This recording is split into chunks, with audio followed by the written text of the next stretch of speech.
Hi, welcome to my channel. Today we are going to make these adorable double-sided wood slice ornaments using napkins and mixed media supplies. So I got these actually from Michael's, but I found the similar or same ones on Amazon and I've put in an order. So the first thing you want to do is just give them a light sanding and get rid of that. And now I'm sealing the wood. Now I've Googled a lot of them. Some people seal them, some people don't. I'm sealing them with my fluid matte medium. I just kind of reverted to what I did when I painted on wood when I did folk art painting. So I'm sealing the sides here and both sides of this wood slice. So once it's dry, you'll notice that the wood grain kind of rises up. Now I'm just giving this another sand to get it more smooth. I'm going to put the napkin on and I don't want to have a whole lot of texture. But again, this is a personal choice. You can give it another coat of the matte medium if you wish, which is what I did. I really wanted to seal the wood, to preserve it so that moisture doesn't get in. Now these measure about 3.5 round. So now I'm giving them a coat of gesso and I'm using an angle brush to do that. And I'm leaving a little bit of a border on around the wood round. I'm trying very hard not to get on the bark. But I find the angle brush is really user-friendly and easy to do this. And depending on how opaque you want it, you're going to give this 1 or 2 coats. My plan is to glue the napkin down on this, and I want the colors of the napkin not to get distorted, so I'm not painting it any color.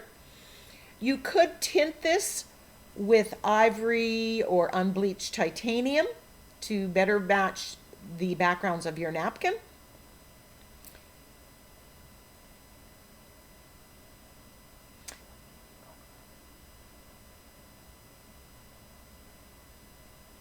All in all, this process goes fairly quickly, and when you are applying the coat of gesso, or if you're using white acrylic paint here or ivory, you want it to dry in between. So now we're going to prepare the napkins. This one's called Welcome Red Robin. It is a pocket tissue, so you get 8 or 4 images per pocket tissue, and you get 5 pocket tissues when you order from Ninny's Napkins. All the napkins that I use come from NinnysNapkins.com, and there's a link in the description box.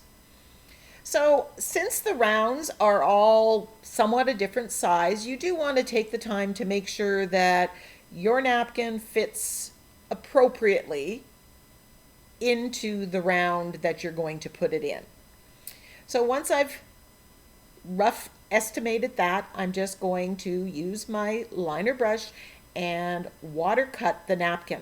Now I have removed the excess plies, and I believe on the pocket tissues there are 3 excess plies, so 4 altogether. So you want to make sure you remove the 3 and then water cut. I'm getting as close as possible. Many of the napkins that I have a slightly colored background, so I want to eliminate that.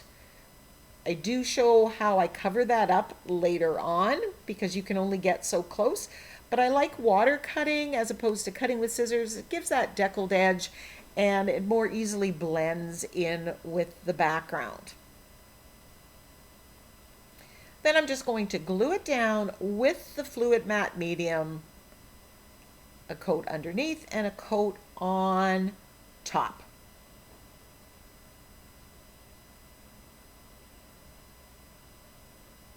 So when I'm doing these rounds, I'm doing them mostly assembly lines. So I do all the sanding, I do all the sealing, I do all the painting the rounds with the gesso.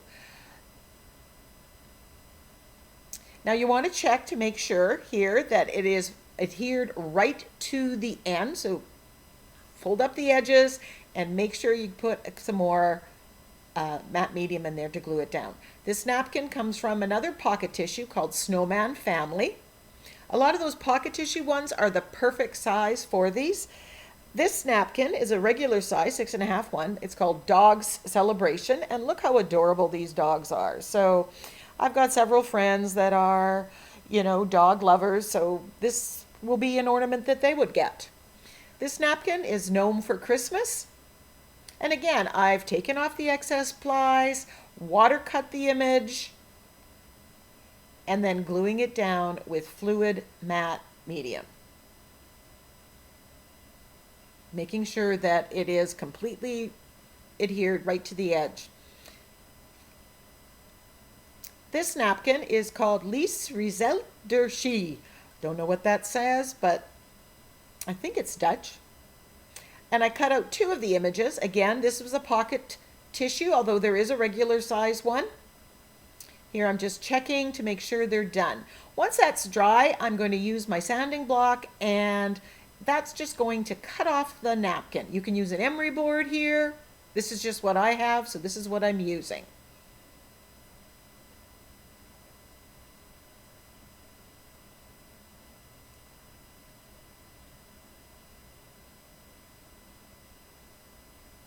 Sealing the sides where the bark is helps prevent the bark from peeling off.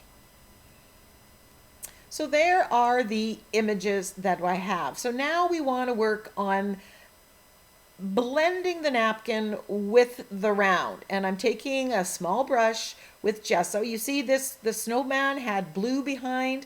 So I'm just kind of whiting that out. I'm putting gesso. This is going to make it look like it's more painted on than just glued on. It's going to meld the hard edge of the napkin with the wood round. And I'm going to again do that with all of the napkins. And you'll see that I kind of dab my finger in it, kind of smudge it a little bit. That just softens it so you don't end up with a glob of gesso or white paint in here.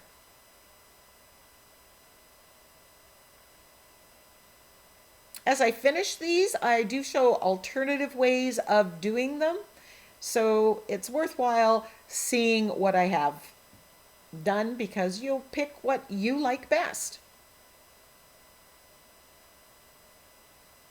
So I decided with the snowman, because I couldn't get rid of a lot of the blue, I'm going to paint the sky blue. And you can do that on here, and that's the option 1. You can paint out the background. And initially I thought that that's what I was going to do, but I only end up painting the background on this one because there wasn't a whole lot of background on some of the other ones. And I rather liked the white.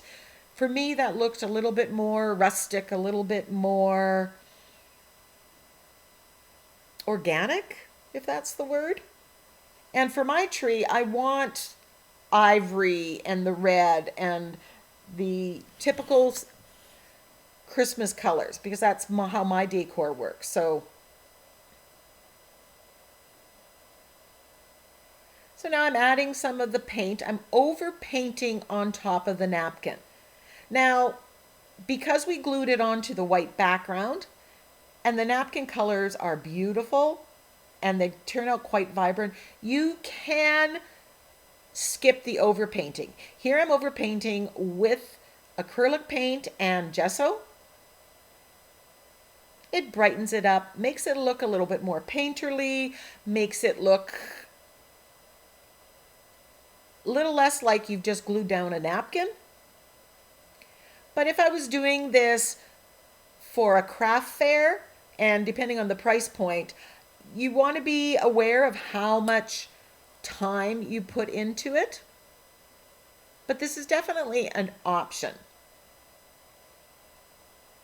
And I just take out a little bit of the paint and I dab it, thin it down a little bit, and give it a bit of a wash, a bit of a perk up of color. And you can do as much or as little of that as you wish. I'm going to show another way to colorize them. But first, I'm going to add some modeling paste here to be snow. That's adding texture and interest.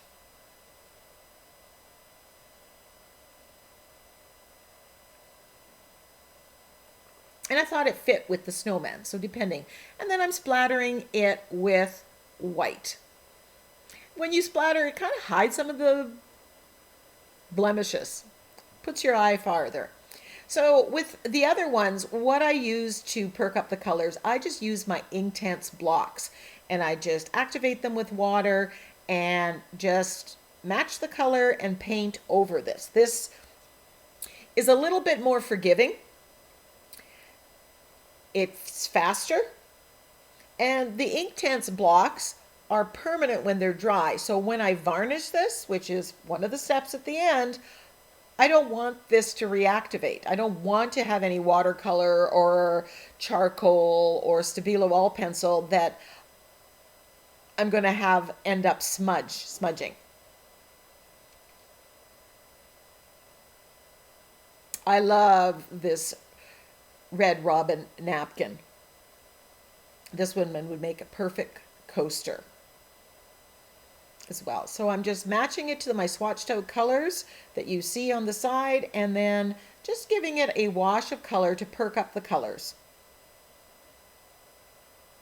I do add the gesso to the white flowers here just to brighten that part, but that's the only place that I've used the acrylic paint. So that's what I mean. You can use it for some or all of it, depending on the napkin, depending on your skill level and comfort level of doing it.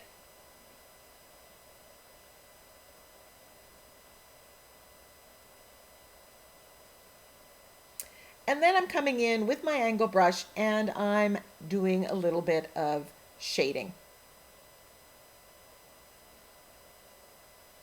A little bit on the robin, a little bit on a couple of the leaves. Now let me be clear. You could have just glued down the napkin and gone with that.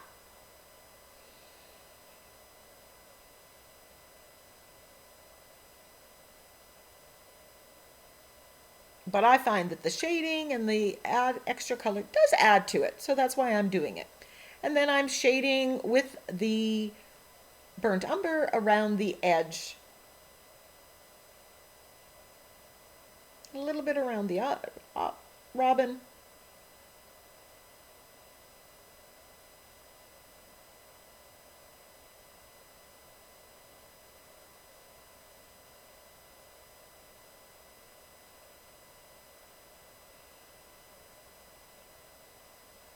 And then I splatter with gold.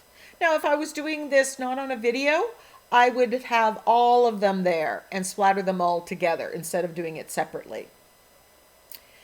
So this side is pretty much done, but I'm taking the burnt umber on a blending foam and going around the edge. This kind of gives that diffused, more vintage look, and then I come back with black. I even go over top of the bark, and I'm loving that effect. You've got that little bit of black. It really seems to frame. This is exactly what I do on my art journal pages and my canvases, and so I'm just taking those same techniques and bringing it into this. But it really made it look rich. With the black, I'm just going on the high areas. So there we have all that one side. Now I wanted to do double-sided, so I painted this one unbleached titanium, and I am going to stamp a sentiment. Please take time to subscribe to my channel, click the notification bell, and give me a thumbs up if you like what you see. So I have my wood blocks. I stamped it out just to get the idea for sizing. And now I'm matching the sentiment with what's on there. Now I am using my gel plate, my 5x7 gel plate with black acrylic paint to stamp on. I find this makes a really great stamp pad, and I want to be pretty precise with the stamping on this side of the round. So take the time to spell out, get out the cubes that you need, and put them down. And wipe off the excess acrylic paint as you go. I don't try to get it perfectly even. And because it's acrylic paint, on acrylic paint, if you make a mess, if it goes wrong, you can grab a wet cloth, wipe it off, and start over.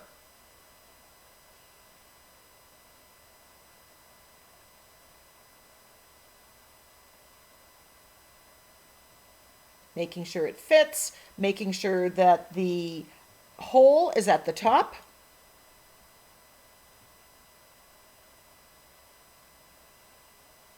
I like the idea of making this double-sided. Now, of course, you could have put another napkin on the back and had two images, whether it's the same one or two different ones. You could put the name of the person on it. You could put the year as well. And so there are the things. I love the rustic look of this, but it's missing some color. So I grabbed some napkins, and you can cut out these little images. I thought add some kind of hollies, add some red. And this one I already had cut out, and I love the bright red of it. So I thought I'm going to add that to this side. You could have painted them red, the background, instead of the unbleached titanium. The options are pretty much endless. Black with gold stamped letters would also have looked nice.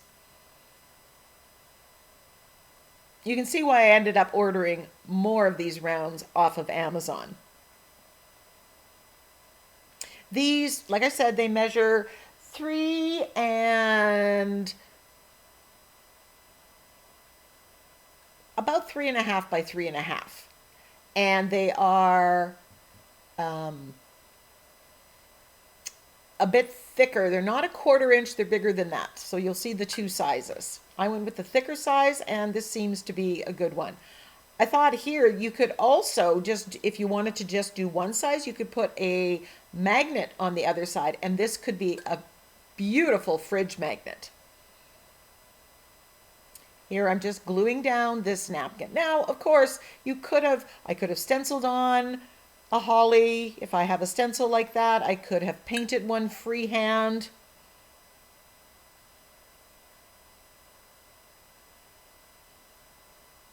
This would make a nice holiday family activity. You get, seal the wood, and then everybody gets to paint it and decorate it, picks the napkin, does it up. And now I'm doing the same thing on this side. I'm edging it with the brown and then coming back with a little bit of the black.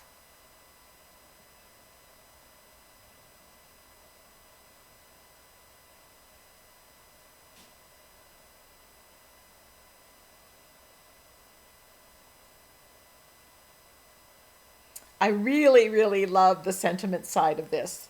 This would look so perfect on my tree. I grabbed my Sakura glaze pen, and I'm adding a stitched element all the way around. The Sakura glaze is very opaque, easy to use, is dimensional and glossy. So it adds a little something something to your ornament. And then I'm using it to put some black dots in the middle of the flower.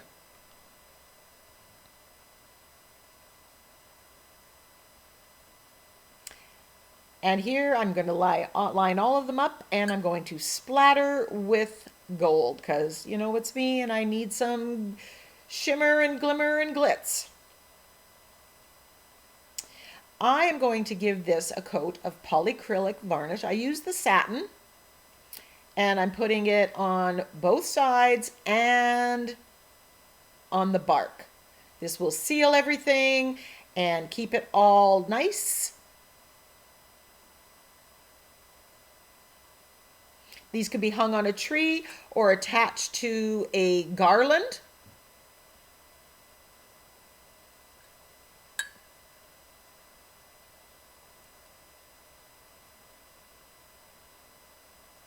The polyacrylic has no smell, and it washes off with water.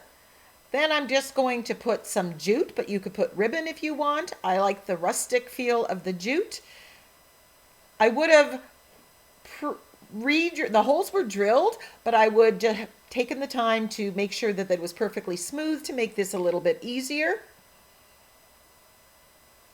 I'm just tying a knot.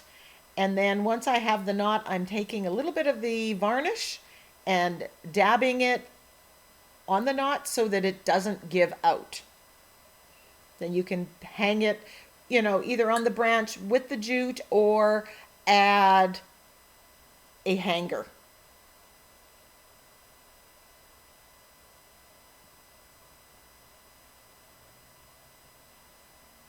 So here is a close-up of all of them. Merry and Bright, the Red Robin napkin.